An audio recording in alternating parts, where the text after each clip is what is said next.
Assalamualaikum warahmatullahi wabarakatuh. Perkenalkan, nama saya Andita Fia Anjani selaku moderator pada pemateri pertama. Sebelumnya saya ingin menyapa terlebih dahulu kepada pemateri Ibu Dr. Dini, apakah sudah berada di ruang Zoom? Iya, terdengar Mbak. Ya, ya baik. Sebelumnya izinkan saya untuk membacakan kurikulum vitae pemateri pertama kita.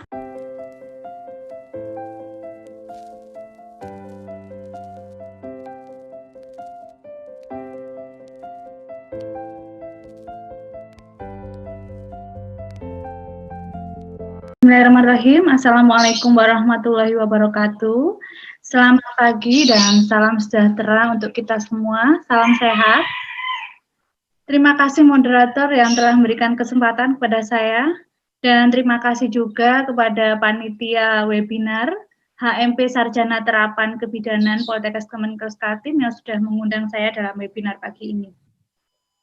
Pertama-tama izinkan saya untuk menyapa Bapak Ibu dan audiens yang telah tergabung dalam webinar pagi ini. Assalamualaikum Ibu Dr. Endah Wahyutri, Sarjana Keperawatan, Magister Kesehatan. Assalamualaikum Ibu. Yang saya hormati Ketua Jurusan di seluruh lingkungan Poltekkes Kemenkes Kaltim yang mungkin hadir pada webinar pagi ini, Kaprodi, jurusan kebidanan, baik di Samarinda maupun di Balikpapan, seluruh dosen, serta PLP, dan yang saya hormati Bapak Ibu narasumber, Ibu Haja Enci Widiani SKMMK, Bapak Dr. Irfan SPOG, subspesialis fertilisasi dan endokrinologi, serta seluruh peserta webinar yang saya banggakan. Sebelum saya mempresentasikan presentasi saya pada pagi ini, saya punya sebuah quotes. Orang bijak mengatakan bahwa jauh lebih sulit membuat orang sehat daripada membuat orang sakit. Dan sebagai seorang bidan kita ketahui bahwa salah satu tugas kita adalah membantu ibu, balita, anak prasekolah, wanita usia subur untuk tetap sehat. Oleh karena itu, pada kesempatan ini saya akan menjelaskan mengenai peran bidan dalam kesehatan reproduksi pada wanita usia subur di masa pandemi COVID-19. Mohon izin saya untuk share screen, Bapak Ibu.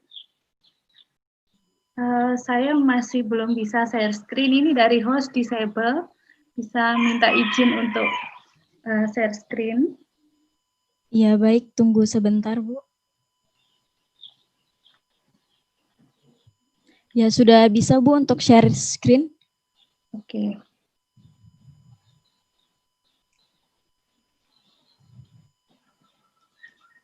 Bentar ya.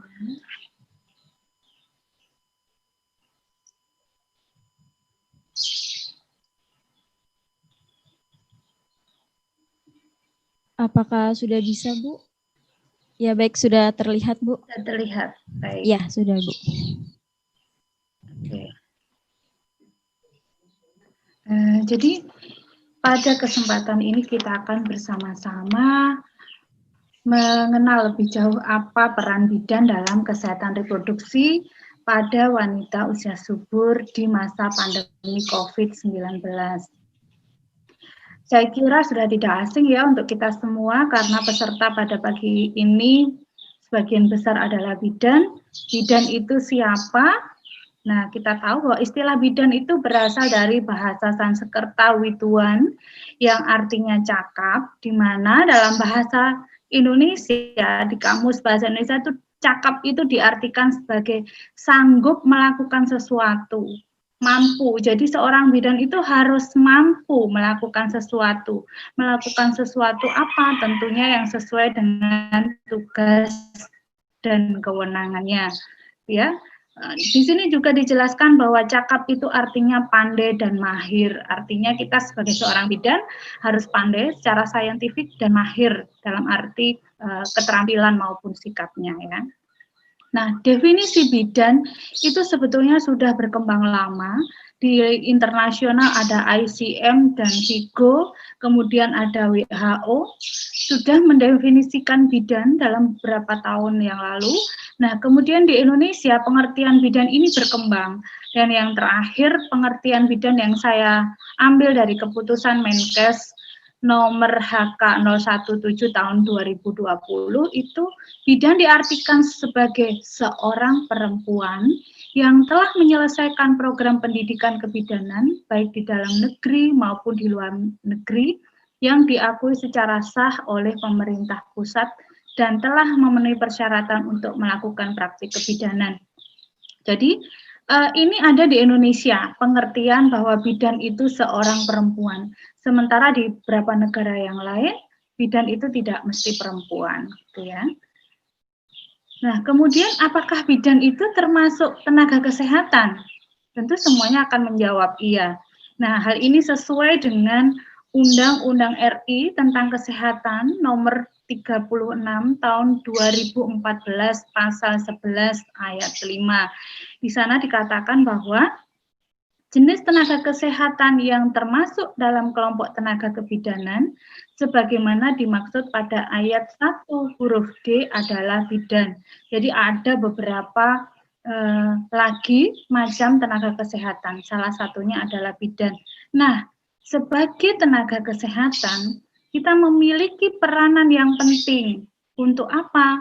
Untuk meningkatkan kualitas pelayanan kesehatan yang maksimal kepada masyarakat, agar masyarakat mampu untuk meningkatkan kesadaran, kemauan, dan kemampuan hidup sehat. Tadi sudah disinggung ya oleh Ibu Wakil Direktur bahwa kita harus membuat masyarakat itu aware, sadar, supaya akhirnya mereka mau dan mampu untuk berpola hidup sehat. Hal ini sesuai juga dengan Undang-Undang RI tentang Kesehatan nomor 36 tahun 2014.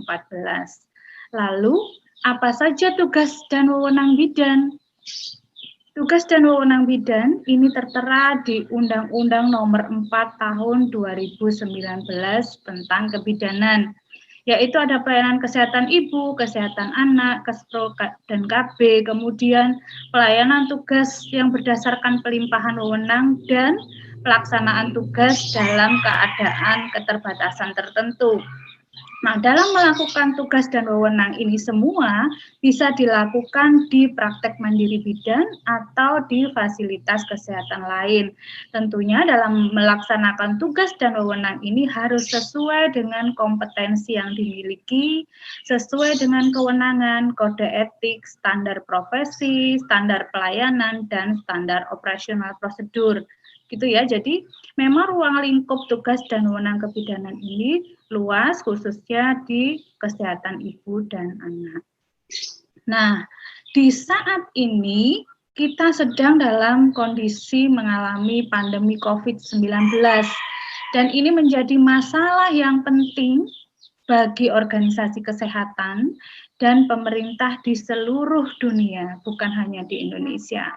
Nah, virus COVID ini dapat menyebar ke individu yang melakukan kontak dekat dengan pasien yang bergejala maupun tidak bergejala. Nah, ini menyulitkan kita karena bagi pasien yang tidak bergejala itu kita tidak mengetahui ada kemungkinan akan menyebarkan juga virus ini. Nah, kita tahu bahwa menurut data Worldometers yang ini saya ambil pada hari Jumat kemarin, Indonesia itu ada di peringkat 19 dunia untuk kasus positif terbanyak. Jadi kita termasuk negara yang sangat banyak kasus COVID-nya. Nah, bagaimana dengan Kalimantan Timur? Ini data yang saya ambil beberapa hari yang lalu. Kita tahu di peta ini menunjukkan bahwa hampir semua wilayah di Kalimantan Timur termasuk zona merah, gitu ya. Dan untuk tingkat nasional kita berada di level kedua terbanyak dengan tren yang terus meningkat. Hal ini perlu mendapatkan perhatian dan tentunya memberikan dampak yang luas di beberapa bidang. Sebetulnya bagaimana sih cara mencegah penularan COVID-19? Saya kira kita semua sudah tahu ya, ada program 3M dan mungkin ada program-program yang lain. Namun ini yang paling diutamakan. Yang pertama adalah menggunakan masker, mencuci tangan menggunakan sabun selama 20 detik, dan menjaga jarak setidaknya 1 meter atau lebih. Nah, namun meskipun cara pencegahan COVID itu sudah disampaikan kepada seluruh masyarakat, hasil survei BPS menunjukkan bahwa masih ada responden yang belum patuh dalam pencegahan COVID. Kita lihat di sini, sebagian besar memang sudah menggunakan masker, sudah mencuci tangan, dan sudah menjaga jarak. Namun masih ada 5% yang tidak menjaga jarak. Kemudian masih ada 5% juga yang tidak mencuci tangan, dan seterusnya. Ini artinya masih memungkinkan terjadi penularan. Dan dari responden yang diambil datanya ini sekitar 90.000 orang, yang paling patuh itu adalah perempuan. Nah, ini adalah kesempatan buat kita untuk memberikan informasi kepada para perempuan agar bisa menyampaikan informasi tentang pencegahan COVID ini kepada yang lain. Karena perempuan itu selain menjadi individu dirinya sendiri, biasanya mempunyai peran yang lain sebagai ibu, sebagai istri, atau sebagai pekerja. Dari situ kita bisa menyampaikan informasi pencegahan ini kepada perempuan. Nah, ini juga masih hasil survei BPS ya, yang menyebutkan bahwa, menampilkan di gambar ini, bahwa kelompok umur muda itu lebih rendah kepatuhannya untuk mencegah COVID. Kita lihat bahwa di sini rentang usia 17 sampai 30 tahun itu, yang menjaga jarak itu sangat kecil ya dibandingkan kelompok umur lebih dari 60 tahun. Kita tahu memang kalangan muda masih suka kumpul-kumpul ya, susah sekali untuk menjaga jarak ini memang. Oke. Nah, dari 100 responden, 17 diantaranya itu menyatakan bahwa mereka kenapa kok tidak mencegah? Karena mereka merasa tidak mungkin tertular. Ya, sangat tidak mungkin dan tidak mungkin tertular. Oleh karena itu, mereka kurang patuh. Nah, kemudian kita lihat di sini, kenapa kok mereka nggak menerapkan? Ini ada 2 survei yang dilakukan secara data kuantitatif dan data kualitatif. Kalau kita lihat di data kualitatif, yang digambarkan adalah mengapa kok tidak menerapkan protokol kesehatan, itu karena kurang kesadaran, gitu ya. Nah, jadi ini kesempatan buat kita sebagai bidan untuk memberikan informasi kesehatan terkait dengan pencegahan COVID. Gitu ya. Nah, dampak pandemi COVID sangat besar karena ada beberapa hal pencegahan tadi yang belum bisa dilakukan oleh masyarakat secara patuh. Nah, ini dampaknya secara luas, ekonomi, pendidikan, sosial, dan termasuk adalah kesehatan. Salah satunya di bidang kesehatan adalah kesehatan reproduksi perempuan. Kita tahu kesehatan reproduksi itu didefinisikan sebagai keadaan yang sehat secara fisik, mental, sosial secara utuh. Jadi tidak hanya fisiknya aja ya, tapi gabungan ketiga aspek ini. Sehingga tidak semata-mata bebas dari penyakit atau kecacatan yang berkaitan dengan sistem, fungsi, dan proses reproduksi pada laki-laki dan perempuan. Jadi kesehatan reproduksi ini bukan hanya urusan laki-laki saja ya, tapi juga perempuan, sesuai dengan Undang-Undang RI nomor 36 tahun 2009. Nah, kita tadi sudah mendengarkan penjelasan dari Bu Endah juga bahwa kesehatan reproduksi ini paradigmanya sudah berubah sejak adanya ICPD Kairo tahun 94 yang semula fokusnya untuk mengendalikan populasi ya supaya penambahan jumlah penduduk ini tidak terus bertambah, tetapi diubah sejak tahun 94 itu menjadi pemenuhan hak reproduksi laki-laki dan perempuan. Sehingga setiap orang itu berhak memperoleh layanan kesehatan reproduksi yang aman, efektif, dan terjangkau. Artinya dalam memberikan layanan, kita harus mengutamakan hak reproduksi klien ya, bukan target kita sebagai tenaga kesehatan untuk mengendalikan populasi atau penurunan fertilitas gitu ya. Nah, memberikan pemenuhan hak reproduksi ini selama siklus hidup wanita itu. Nah, ini sesuai dengan ruang lingkup kesehatan reproduksi ya, mulai dari pelayanan KIA, KB, kemudian penanganan aborsi, kesehatan remaja, kesehatan seksual, kemudian pencegahan penyakit IMS, HIV, kemudian juga bagaimana mengatasi infertilitas dan sampai kepada kesehatan reproduksi lansia. Nah, apa dampak pandemi COVID terhadap wanita usia subur seperti tema kita pada pagi hari ini ya? Sebelum kita mempelajari lebih lanjut, tentunya kita sudah pada mengenal ya wanita usia subur itu siapa. Wanita usia subur adalah wanita yang berusia antara 15 sampai 49 tahun, belum menikah atau sudah menikah, sudah pernah menikah, sedang menikah, janda, atau wanita siapapun yang masih memiliki potensi untuk mempunyai keturunan. Kita tahu yang memiliki potensi untuk mempunyai keturunan adalah yang masih haid. Jadi masih memungkinkan apabila usianya lebih dari 49 tahun tetapi masih haid, kita masih harus mempunyai kewajiban memberikan pelayanan kepada wanita usia subur ini untuk kesehatan reproduksinya. Nah, saat ini di negara kita ada 72 juta wanita usia subur, ini sasaran KESPRO yang sangat besar yang harus kita dukung terus supaya tetap terjaga kesehatan reproduksinya ya. Nah, dalam kelompok wanita usia subur di rentang 15 sampai 49 tahun ini banyak hal yang terjadi dalam kesehatan reproduksinya ya. Ada proses kehamilan, di sana ada persalinan dan nifas gitu ya. Nah, kemudian dengan adanya COVID ini, apa dampak yang terjadi dalam proses kehamilan itu? Ini ada beberapa jurnal yang saya lihat, dan ini data yang saya peroleh bahwa sebenarnya tidak ada pengaruh yang signifikan infeksi COVID itu terhadap hamil dan janin. Jadi ini infeksinya ya tidak berdampak langsung sebetulnya terhadap kehamilan dan belum ada bukti bahwa penularan COVID itu terjadi secara vertikal. Ini belum ada bukti. Nah, kemudian wanita hamil ini menurut hasil penelitian yang saya temukan tidak lebih rentan tertular COVID-19 daripada populasi umum. Jadi sebetulnya resikonya bisa sama saja, gitu ya.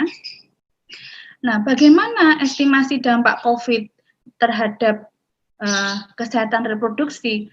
UNFPA dengan kontribusi Avenir Health, Johns Hopkins University, dan Victoria University ini memprediksi, mengestimasi apabila lockdown itu dilakukan dalam waktu 6 bulan, maka ada 40 juta perempuan di 114 negara yang berpendapatan rendah dan menengah akan mengalami unmet need KB. Karena penelitian ini dilakukan di 114 negara ya, di low income dan middle income.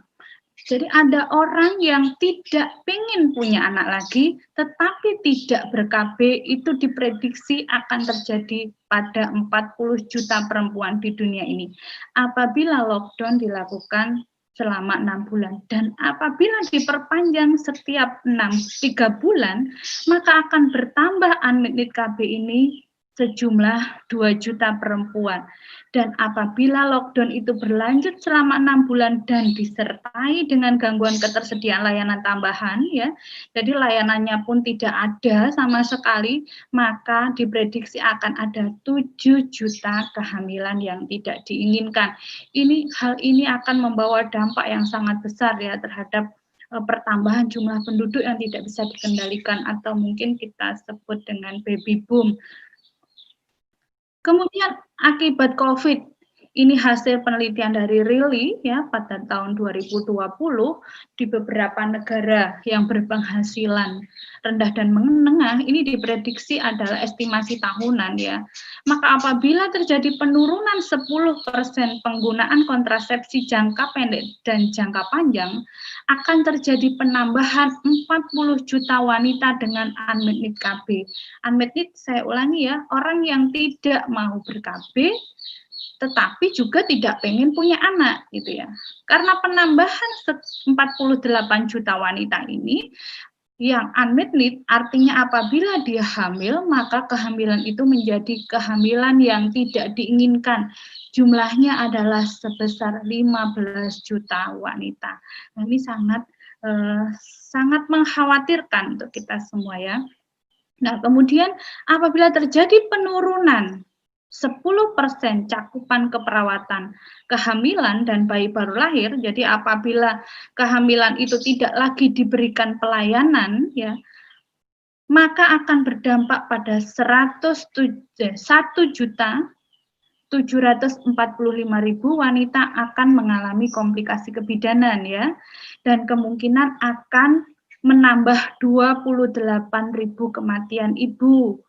Dan hal ini juga diestimasi akan menambah 2.591 bayi baru lahir yang akan mengalami komplikasi berat, serta menambah 168.000 kematian dari bayi baru lahir tersebut.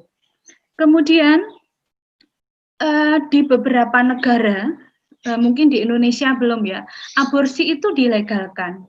Jadi apabila aborsi yang aman menggunakan medis ya, itu dilegalkan, di sana dia akan memperoleh pelayanan aborsi secara aman. Namun dengan adanya pandemi COVID ini, maka aborsi yang aman ini akan bergeser menjadi aborsi yang aman. Apabila ini terjadi sebesar 10%, maka akan terjadi penambahan aborsi tidak aman sebesar 3 juta dan memungkinkan kematian ibu sebanyak 1.000 orang. Nah, dampak pandemi COVID ini,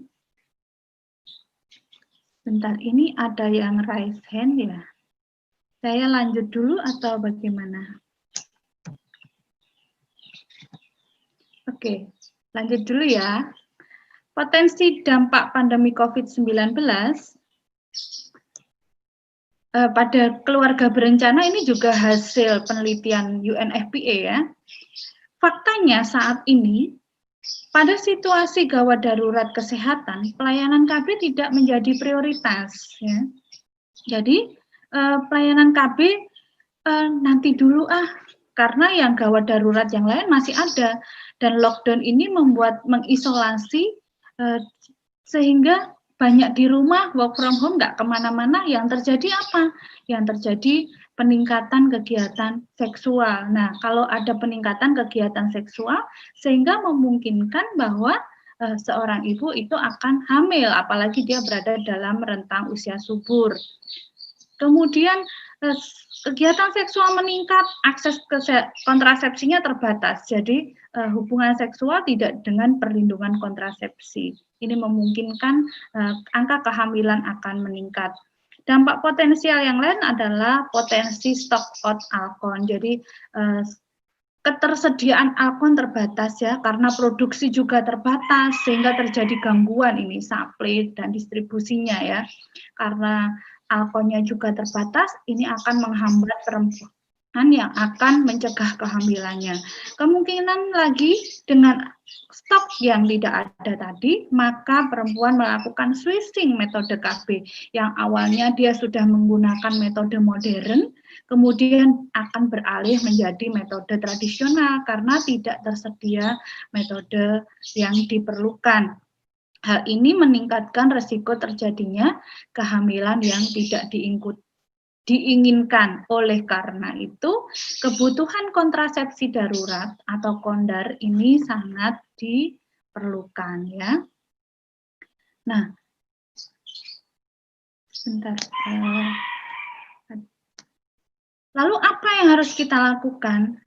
Nah, kita harus melakukan inovasi layanan KB secara jarak jauh atau online, atau telehealth ya, karena tidak memungkinkan karena ada social distancing dan lain sebagainya, maka bidan harus kreatif ya untuk menciptakan layanan konseling secara online ini. Kita juga bisa bekerja sama dengan berbagai pihak, mungkin kita bisa bekerja sama dengan kader, dengan dukun ya, untuk menjangkau sasaran-sasaran ini. Kemudian juga meningkatkan monitoring stok supaya bagaimana stok Alkon ini tetap ada. Oke, ya. Selanjutnya, nah, bagaimana dengan pelayanan kebidanan? Apa saja kendala yang terjadi di era pandemi COVID ini? Yang pertama adalah pengetahuan ibu dan keluarga tentang COVID dan pelayanan kesehatan ke-10 di masa pandemi masih terbatas ya. Kemudian yang kedua, praktek mandiri bidan membatasi akses pelayanan. Data yang saya temukan ada 600 praktek mandiri bidan menutup praktiknya. Kemudian kendala yang lain adalah belum semua bidan tersosialisasi pedoman KIA, KB, dan KESPRO di era pandemi. Sebetulnya pedoman ini sudah ada, namun belum semua bidan ya bisa tersosialisasi dengan pedoman ini, utamanya di daerah-daerah yang jauh dari fasilitas dan mungkin akses internetnya tidak bagus. Hasil penelitian secara kualitatif juga menunjukkan bahwa kesadaran menggunaan masker dan mencuci tangan masih kurang tadi ya, hasil penelitian yang sudah saya sampaikan mengetahui hal itu. Kemudian lagi ada ketakutan untuk mendatangi fasilitas kesehatan karena takut tertular COVID. Jadi mending di rumah aja, jadi nggak periksa hamil, nggak memenuhi suntik KB yang seharusnya di jadwalnya ya. Nah, jadi ini menambah masalah lagi. Akibatnya adalah penurunan cakupan pelayanan baik KIA maupun KB ya, karena memang ada keterbatasan tadi ya.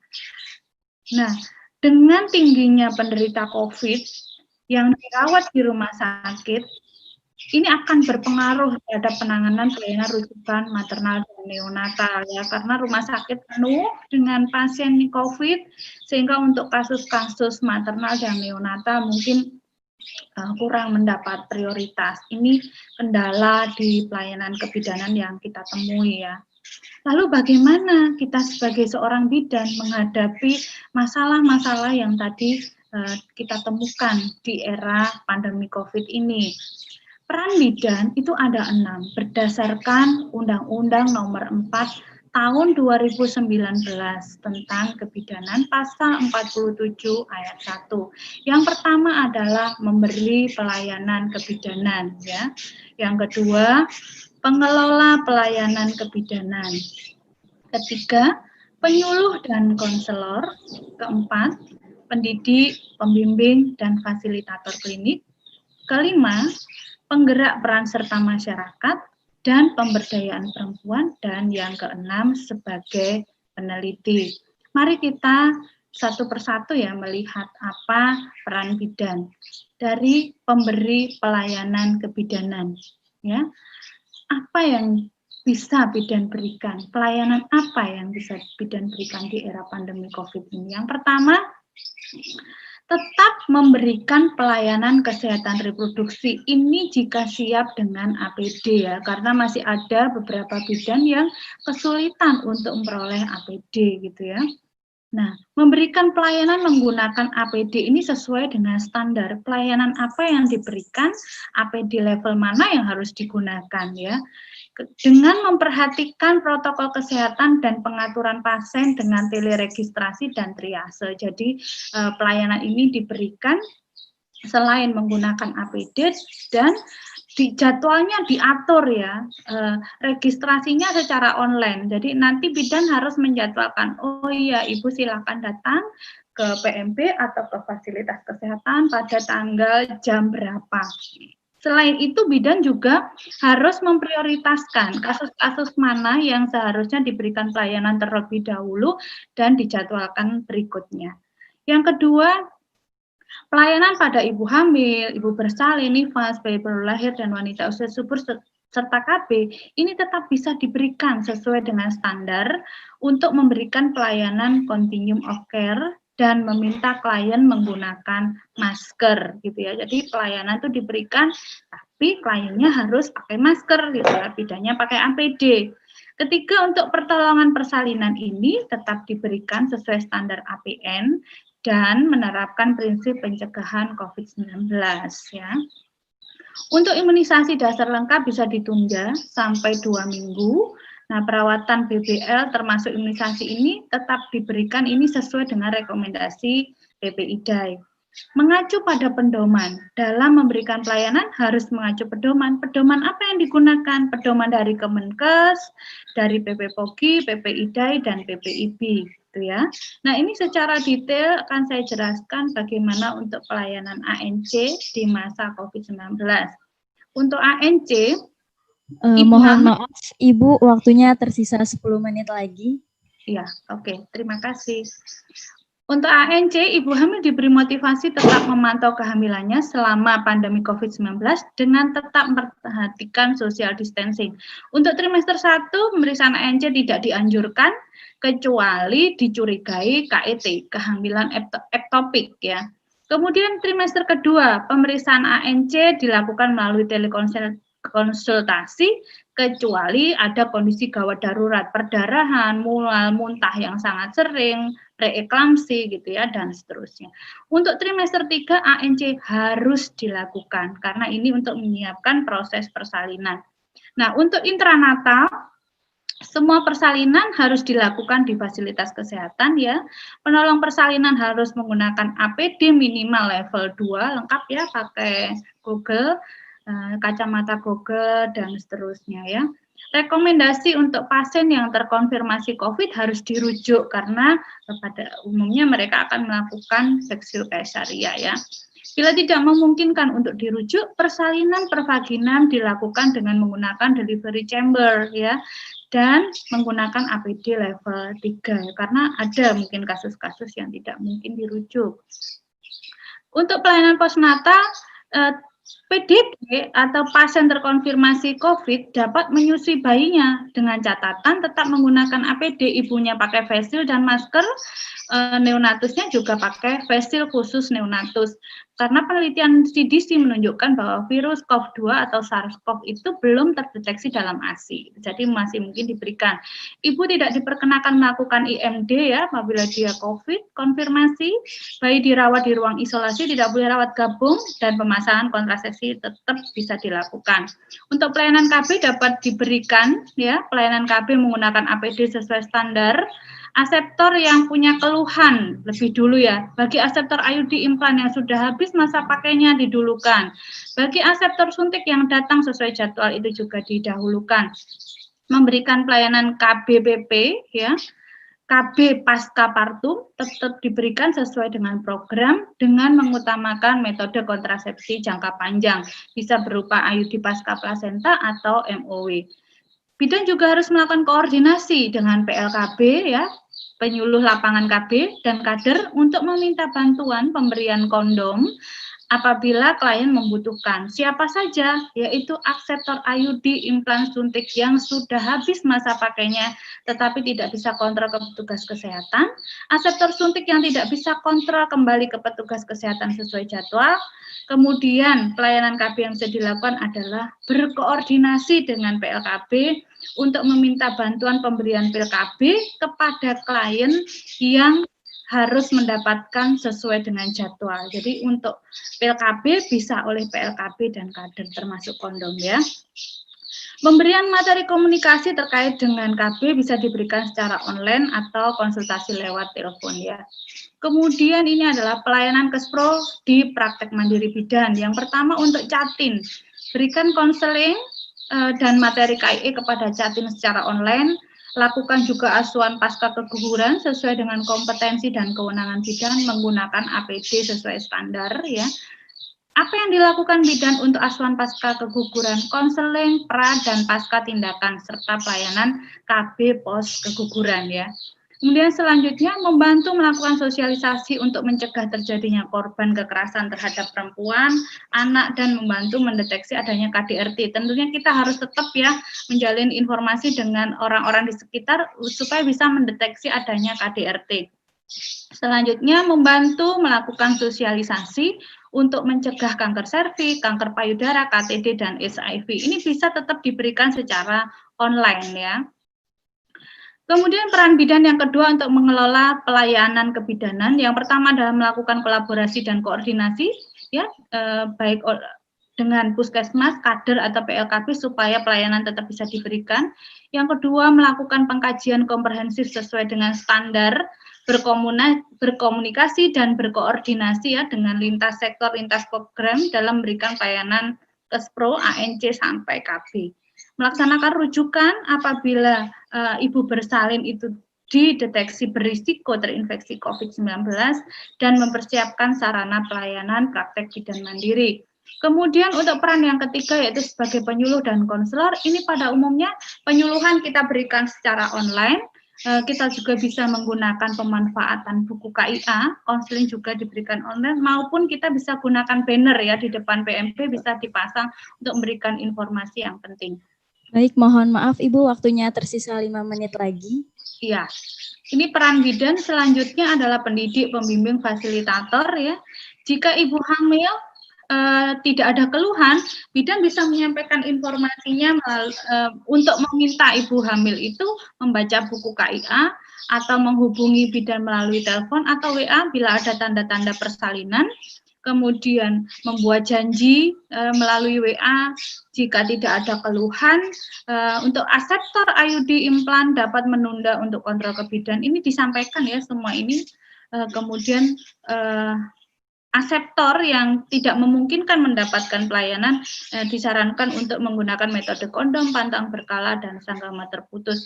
Untuk yang peran yang kelima yaitu penggerak peran serta masyarakat. Ini yang biasanya kita menggerakkan masyarakat dengan membuka kelas-kelas ibu hamil itu kita tunda dulu sampai pandemi ini berakhir ya. Dan menyampaikan kepada pendamping keluarga untuk tetap menggunakan masker serta bekerja sama dengan Dasawisma, PKK, organisasi dalam meningkatkan kesadaran mencegah COVID. Kemudian peran yang keenam adalah peneliti.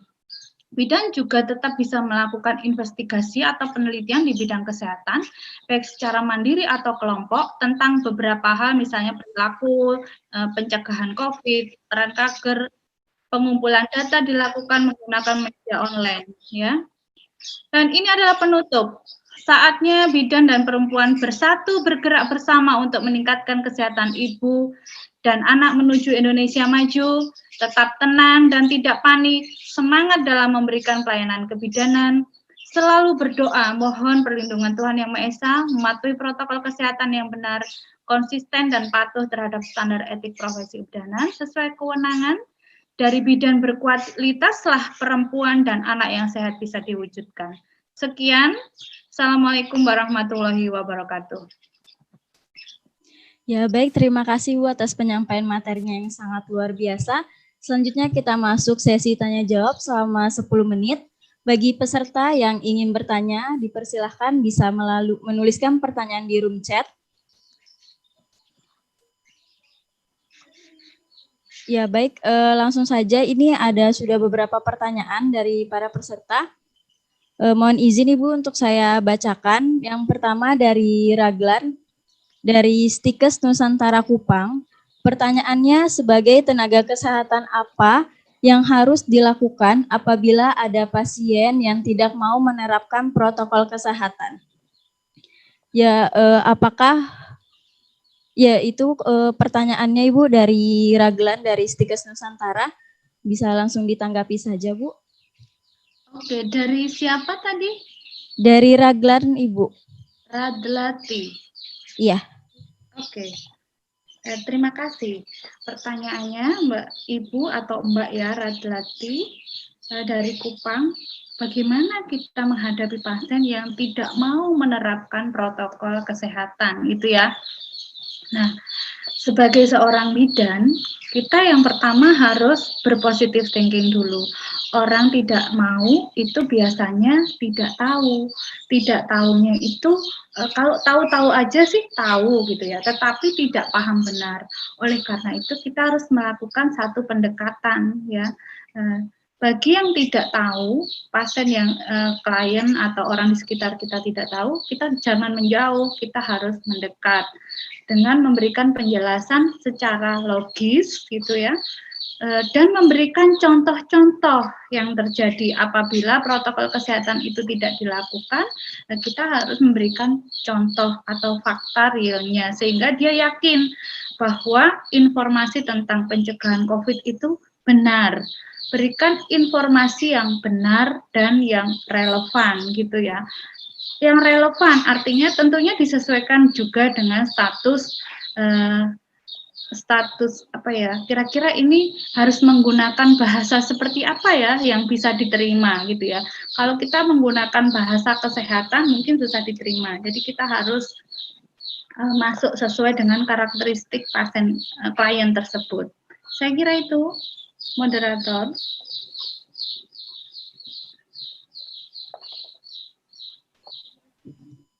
Ya, baik Ibu, terima kasih atas tanggapannya.